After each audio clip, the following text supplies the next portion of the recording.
नमस्कार, आप देख रहे हैं राजीव टाइम्स। आपके साथ मैं हूं आराधना नामदेव। रुक करते हैं बुलेटिन की ओर। आपको बता दें, जहां चीन ने ऐसा बम बनाया जो परमाणु बम जैसा ताकतवर है, लेकिन उसमें न्यूक्लियर नहीं है। इस बम का टेस्ट किया गया और ये नए दौर की लड़ाई का संकेत दे रहा है। आपको बता दें, जहां चीन ने एक नया हाइड्रोजन बम बनाया है, चीन शोधकर्ताओं ने इसका सफलतापूर्वक परीक्षण किया। यह पारंपरिक परमाणु बम से अलग है, लेकिन इसकी ताकत बहुत ज्यादा है। चीन का हाइड्रोजन बम हथियारों के लिए इस्तेमाल होने TNT विस्फोटक से 15 गुना ज्यादा गर्मी पैदा करता है। इसे चीन की सैन्य ताकत में एक बड़ी छलांग माना जा रहा है। इस सफल टेस्ट के बाद अब चीन के पास परमाणु हथियारों से इतर भी एक बेहद शक्तिशाली हथियार हो गया है। तो रुक करते अगली खबर की ओर। आपको बता दें, खबर देहरादून से, जहां देहरादून में ट्रांसजेंडर लोग अपने हक की मांग को लेकर सड़क पर उतर आए हैं। उनका कहना है कि उन्हें भी समाज में बराबरी से जीने का हक मिलना चाहिए। उन्होंने कहा कि उन्हें अब और नजरअंदाज नहीं किया जा सकता। पढ़ाई, नौकरी और इलाज जैसी हर चीज में उन्हें बराबर हक चाहिए। उन्होंने सरकार से अपील की कि उनके लिए अलग नीति बनाई जाए, जिससे उन्हें भी इज्जत से जिंदगी मिल सके। आपको बता दें, जहां LGBT समुदाय के ओशिन ने कहा कि इस प्राइड वॉक में हमेशा की तरह इस बार भी समुदाय से जुड़े सदस्यों और खासकर ट्रांसजेंडर महिलाओं ने भाग लिया है। उन्होंने ट्रांसजेंडर महिलाओं को नीच शब्द से संबोधित किए जाने पर भी आपत्ति जताई। उन्होंने कहा है कि देहरादून का किन्नर समाज बधाई मांगने के साथ ही कई सामाजिक कार्यों में बढ़ चढ़कर हिस्सा ले रहा है।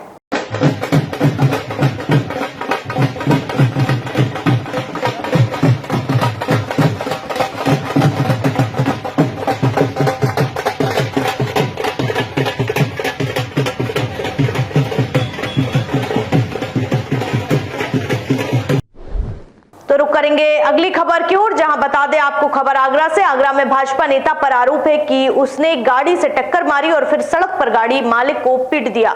पूरी घटना CCTV कैमरे में कैद हो गई। आगरा में एक भाजपा नेता ने रेड सिग्नल तोड़कर गाड़ी टकरा दी और फिर दूसरे गाड़ी मालिक को सड़क पर ही पीटना शुरू कर दिया। CCTV में साफ दिख रहा है कि कैसे मारपीट की गई। बाद में गाड़ी की चाबी लेकर भाग गए और फिर सड़क पर फेंक दी। पुलिस ने शिकायत मिलने पर जांच शुरू कर दी है।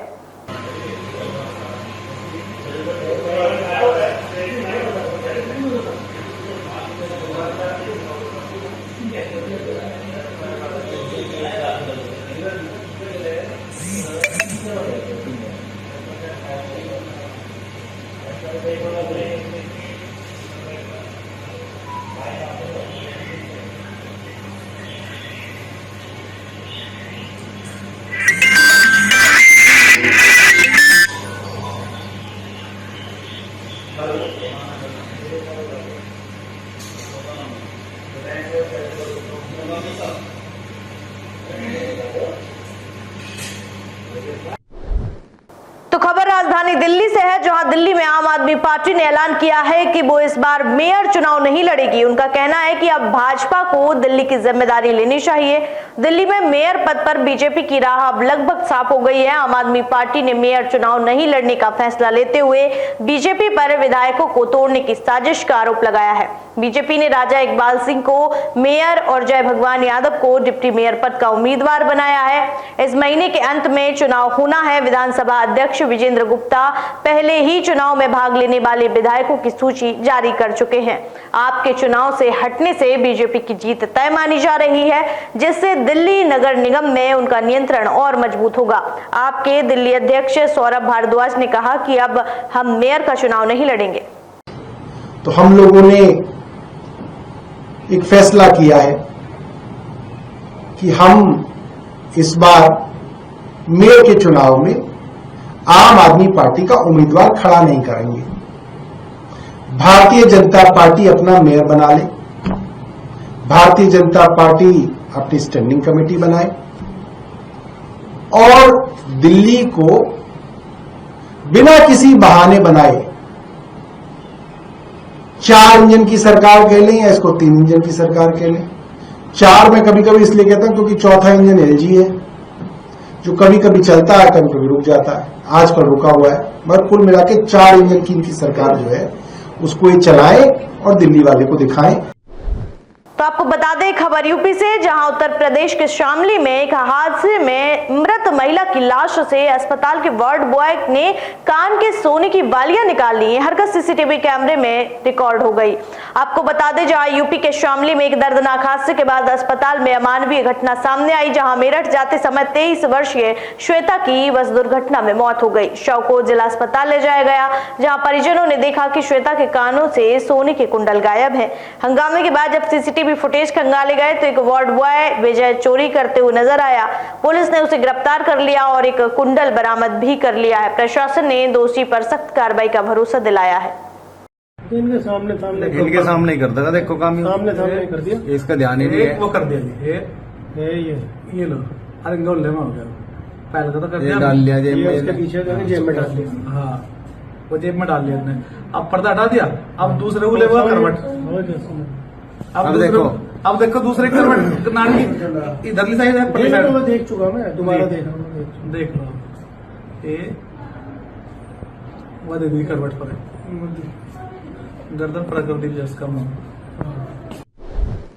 और अब आपको बताते हैं उस शख्स के बारे में जिन्होंने पूरी दुनिया को करुणा, भाईचारे और सादगी का नया संदेश दिया। पोप फ्रांसिस, जो न सिर्फ ईसाई धर्मगुरु थे बल्कि एक ऐसे इंसान भी जिन्होंने धर्म से आगे जाकर इंसानियत को प्राथमिकता दी। अर्जेंटीना से वेटिकन तक का उनका सफर आसान नहीं रहा, लेकिन उन्होंने जो काम किया वो करोड़ों लोगों के दिलों में जिंदा रहेगा। पर्यावरण से लेकर शरणार्थियों तक हर मुद्दे पर उन्होंने खुलकर बात की। चलिए अब उनके जीवन और योगदान पर नजर डालते हैं। पोप फ्रांसिस यानी जॉर्ज मारियो बर्गोलियो अर्जेंटीना के एक सामान्य परिवार से निकलकर दुनिया के सबसे बड़े धार्मिक पद तक पहुंचे। 2013 में जब उन्होंने पोप का पद संभाला तो वह पहले लैटिन अमेरिकी और पहले जेसुइट पोप बने।